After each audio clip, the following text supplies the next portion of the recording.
Bonjour, voici une leçon sur la nature des mots. Cette leçon, elle est nécessaire parce que je me rends compte que vous confondez toujours nature des mots et fonction des mots ou des groupes de mots. C'est pourquoi j'aimerais que vous reteniez une bonne fois pour toutes ce que c'est que la nature d'un mot. Sachez tout d'abord que la nature d'un mot ne change jamais. C'est assez simple. Un mot, effectivement, il peut avoir plusieurs fonctions dans une phrase, mais en ce qui concerne sa nature, ça ne change pas du tout. Ce qui explique qu'on trouve dans le dictionnaire la nature d'un mot. Si vous cherchez un mot dans un dictionnaire, que vous ouvrez le dictionnaire à la page du mot, vous allez trouver, juste après le mot et juste avant sa définition, une abréviation qui vous informera sur sa nature. Cette abréviation, elle va vous indiquer la nature du mot, par exemple, adj pour un adjectif, adv pour un adverbe, v pour un verbe, prep pour une préposition, conj pour une conjonction, n pour un nom, et là on précisera féminin ou masculin, F ou M. Voilà le genre d'abréviation qu'on peut trouver dans un dictionnaire. On peut la trouver toute seule également, cette nature, si on réfléchit un petit peu. En tout cas, sachez que les natures de mots peuvent se classer en grandes catégories. Je vais vous les montrer grâce à un exemple. Voici l'exemple que j'ai choisi. Ah, ces gentils élèves travaillent tranquillement sur leur bureau car ils doivent réviser leurs leçons. Je vais opérer une transformation dans ces petits extraits. Je vais transformer ces gentils élèves, qui sont un masculin pluriel, par un masculin singulier. Voici ce que ça va devenir. Ah, ce gentil élève, Jean-Elias, travaille, j'accorde, tranquillement sur son bureau, car il doit réviser sa leçon. Vous avez remarqué qu'il y a des mots qui ont changé, qui ont varié dans leur orthographe, et d'autres qui n'ont pas varié du tout. En effet, les deux grandes catégories des natures de mots, ce sont les mots variables qui varient en orthographe et les mots invariables qui ne varient jamais. On va commencer par les invariables parce que ce sont les plus simples peut-être à retenir.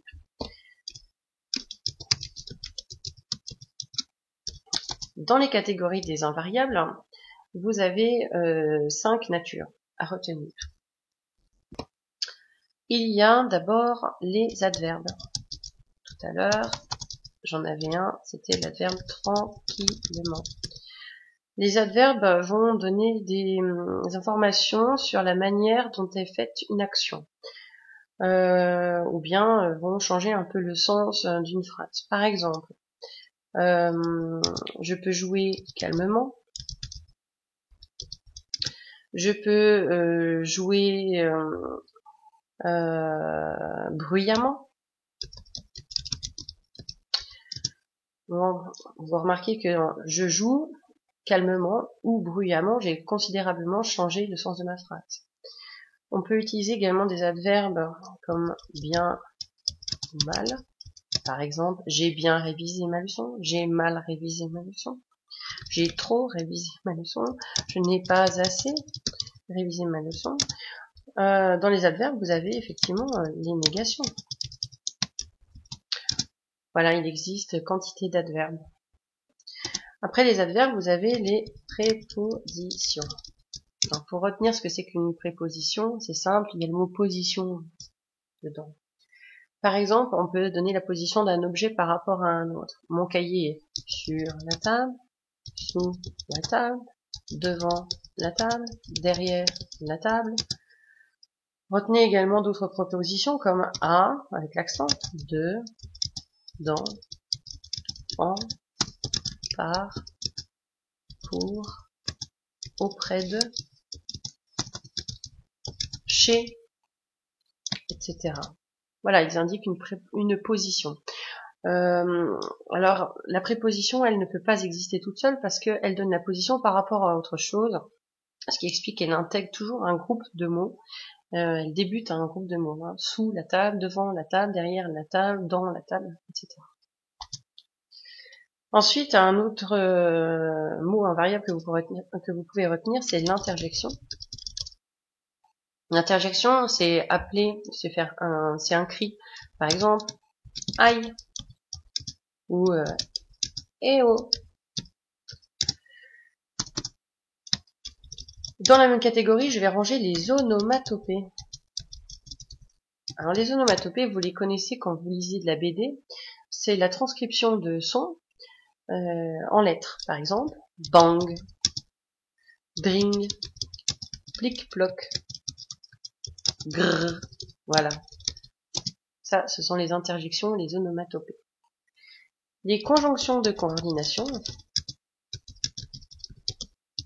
celles-ci, vous les connaissez depuis très longtemps parce qu'on vous a donné de trucs et astuces pour les reconnaître. Mais, ou, attention, c'est celui sans accent, ce n'est pas un lieu.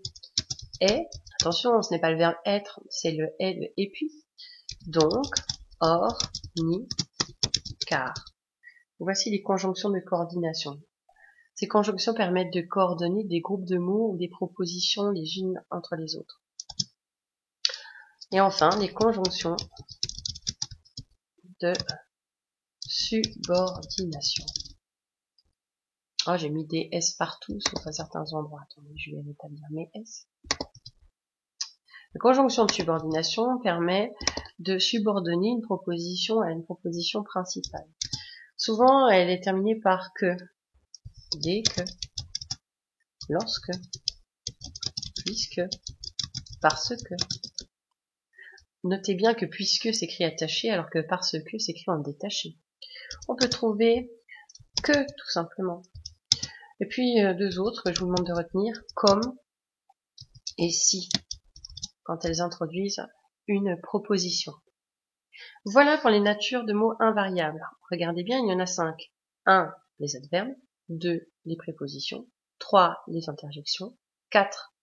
Les conjonctions de coordination. Et 5. Les conjonctions de subordination. Passons maintenant aux mots variables.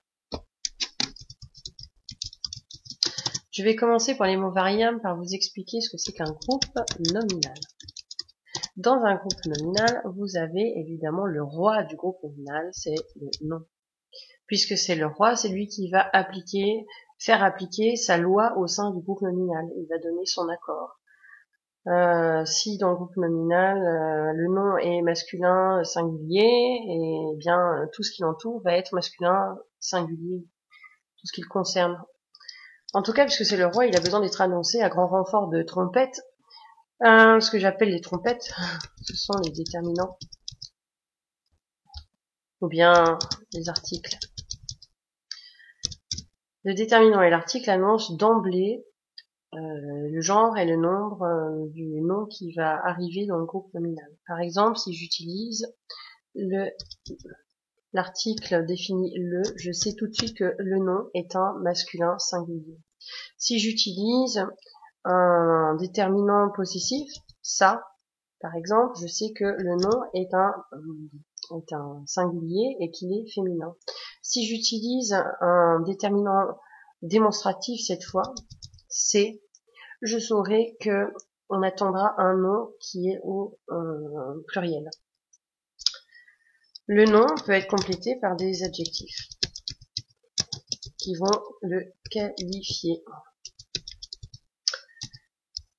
On saura comment est qualifié le nom. Par exemple, dans le groupe nominal le petit chat, vous voyez, mon nom, c'est le nom chat. Le déterminant qui l'annonce, c'est le.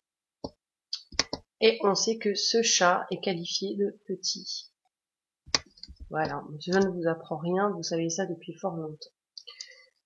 Le groupe nominal, pour éviter des répétitions, peut être remplacé, c'est encore souligné, peut être remplacé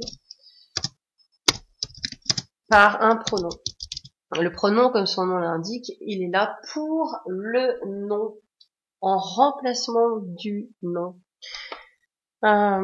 Si vous voulez, tout à l'heure je disais que le nom était un roi, et bien le pronom, imaginez que c'est son ambassadeur. Il va donc porter ses couleurs, son genre et son nombre. Et enfin, le verbe, qui lui variera en fonction de son sujet. Voilà, donc c'est assez simple, hein. Pour les variables, il y a encore une fois 5 grandes catégories à retenir. Le nom, le déterminant et les articles, l'adjectif qualificatif, le pronom et le verbe. C'est tout pour aujourd'hui, retenez bien ça, merci.